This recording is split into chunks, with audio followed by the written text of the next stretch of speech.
आप सभी को राकेश मेहरा का नमस्कार। 5 बजे वाली क्लास में आप सभी स्टूडेंट का मैं हार्दिक स्वागत करता हूं। आज इस क्लास में मैं ब्रिटेन के संबंध में आपसे बात करने जा रहा हूं और इसके पीछे का जो आधार है वो है एक न्यूज़ क्या आई है। ब्रिटेन के प्रधानमंत्री कीर स्टारमर ने इस्तीफा दे दिया। इसको आधार बनाकर करंट और स्टैटिक का गठजोड़ आपको मैं बताऊंगा, जो आपके एग्जाम में काफी मदद करेगा आपको स्कोर करने के लिए, और विद प्रूफ बताऊंगा आपको तरीके से। आइए, तो ब्रिटेन के प्रधानमंत्री कीर स्टारमर का इस्तीफा जून 2026। इनकी जो पार्टी है लेबर पार्टी है। ब्रिटेन के जो प्रधानमंत्री होते हैं उनका जो घर होता है, ब्रिटिश पीएम का घर, उसको कहा जाता है 10 डाउनिंग स्ट्रीट।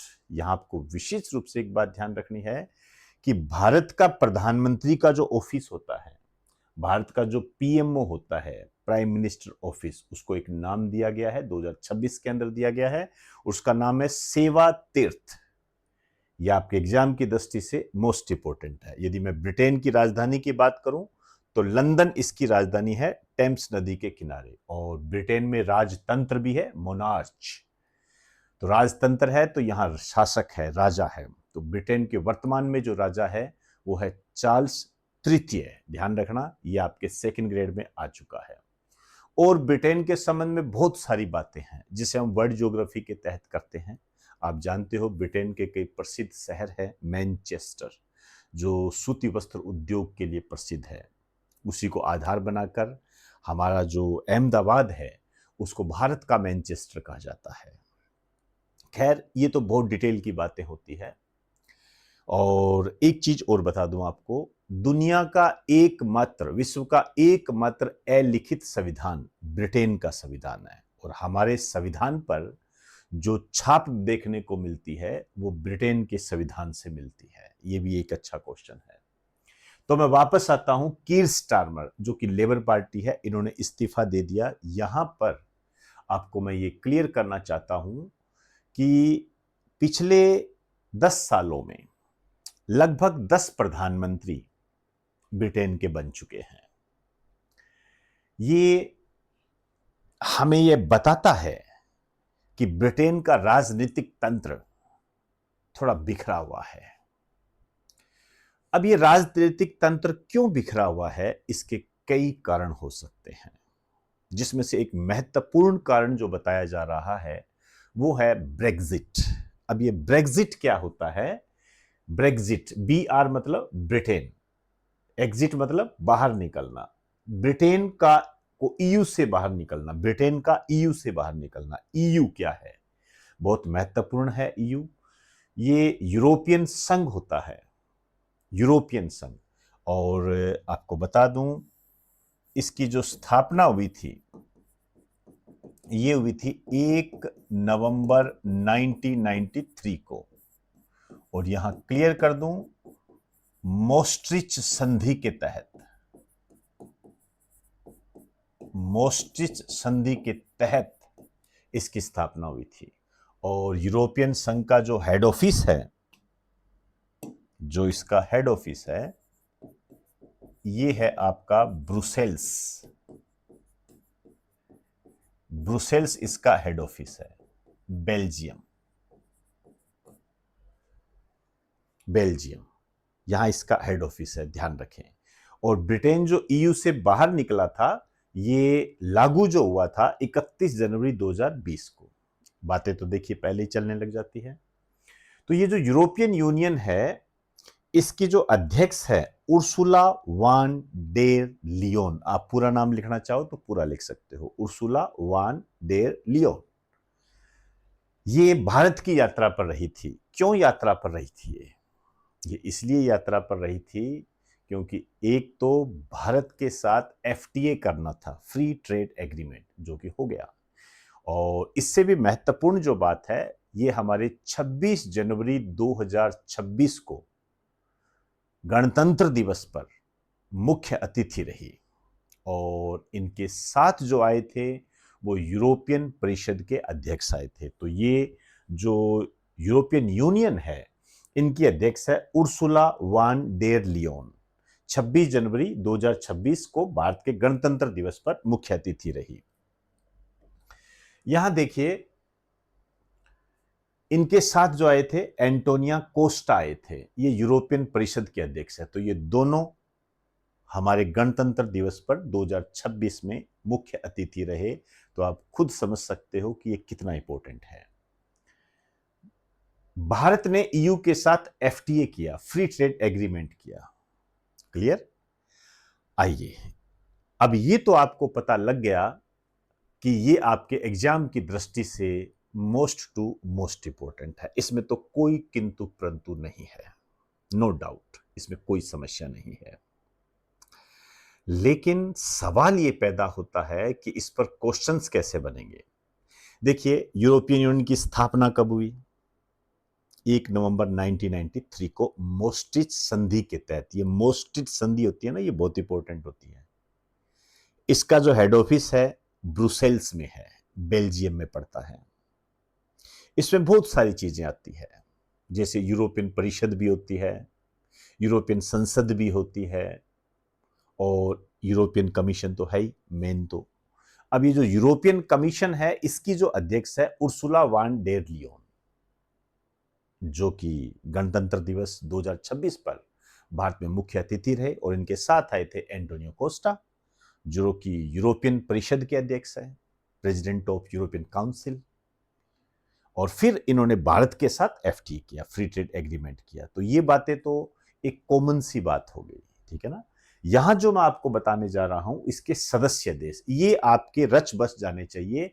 ये क्वेश्चन आपके आ चुका है, मैं प्रूव कर दूंगा। ये ऑस्ट्रिया है, ध्यान रखना, ऑस्ट्रेलिया नहीं है। बुल्गारिया है, माल्टा है, स्वीडन है, आयरलैंड है, डेनमार्क है, फिनलैंड है। ये देखिए, स्वीडन, आयरलैंड, डेनमार्क, फिनलैंड, इनको कहा जाता है स्कैंडिनेवियन देश। स्कैंडिनेवियन देश है। हालांकि मैं यहां आपको क्लियर कर दूं, इसमें एक नॉर्वे भी आता है, जो ईयू का सदस्य नहीं है, समझे ना, ईयू का सदस्य नहीं है वो। नीचे जो आप देख रहे हो, ये है आपके एस्टोनिया, लाटविया, लिथुआनिया। इन तीनों को कहा जाता है बाल्टिक राज्य।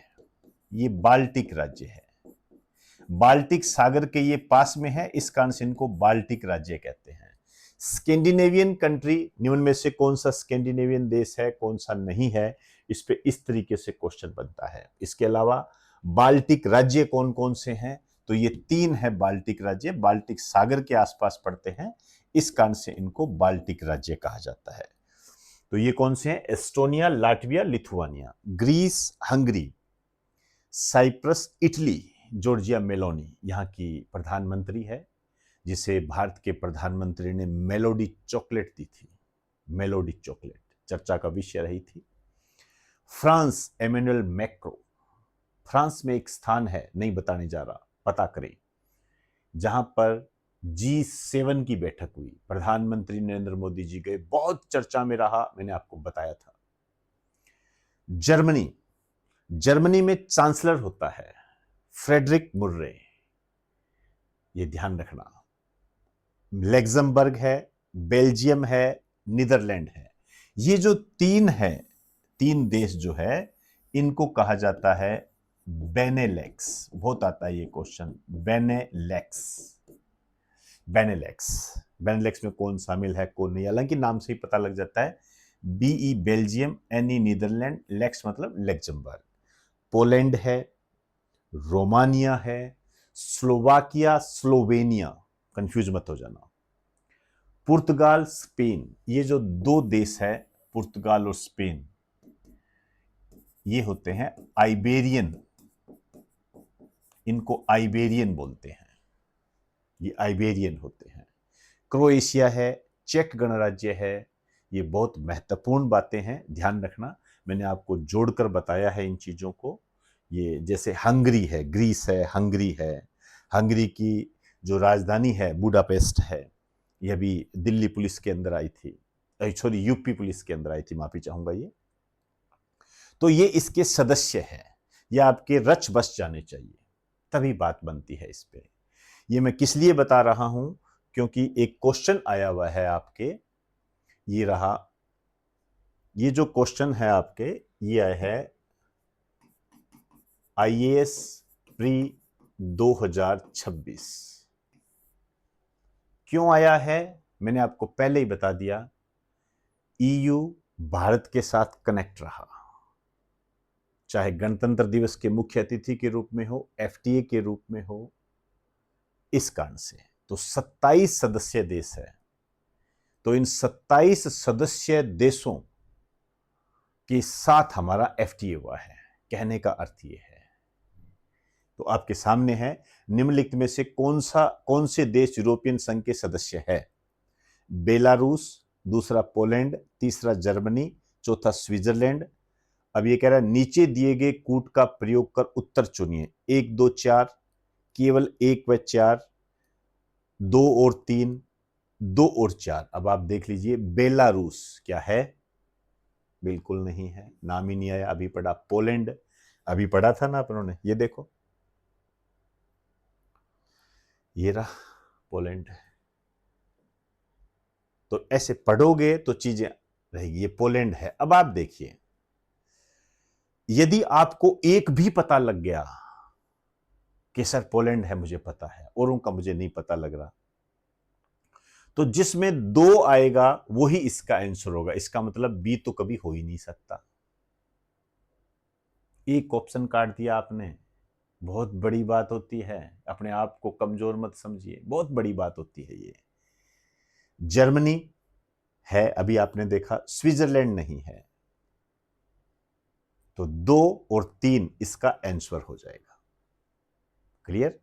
यहां एक बात और, most important value added, most important value added बताने जा रहा हूं आपको। मोस्ट इंपोर्टेंट, ईयू को, यूरोपियन संघ को वर्ष 2012 में शांति का नोबेल पुरस्कार मिला था।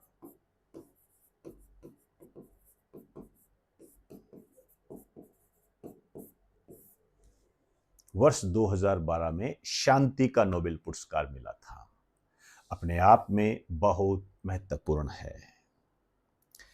2025 के अंदर जो शांति का नोबेल प्राइज मिला वो बहुत इंपॉर्टेंट है आपके लिए, वैल्यू एडेड के तौर पर। पिछली क्लास में मैंने आपको बता दिया था, मारिना कारोनो, ये है वेनेजुएला में विपक्ष की नेता, लोकतांत्रिक अधिकारों की रक्षा के लिए प्रयत्नशील रहती है, इस कारण से इन्हें 2025 में शांति का नोबेल पुरस्कार मिला था। तो दोस्तों, ये मैंने ब्रिटेन के पीएम के इस्तीफे को लेकर कुछ वैल्यू एडेड आपको बताए हैं, ये आपके एग्जाम की दृष्टि से मोस्ट इंपॉर्टेंट है। तो बेस्ट ऑफ लक आप सभी।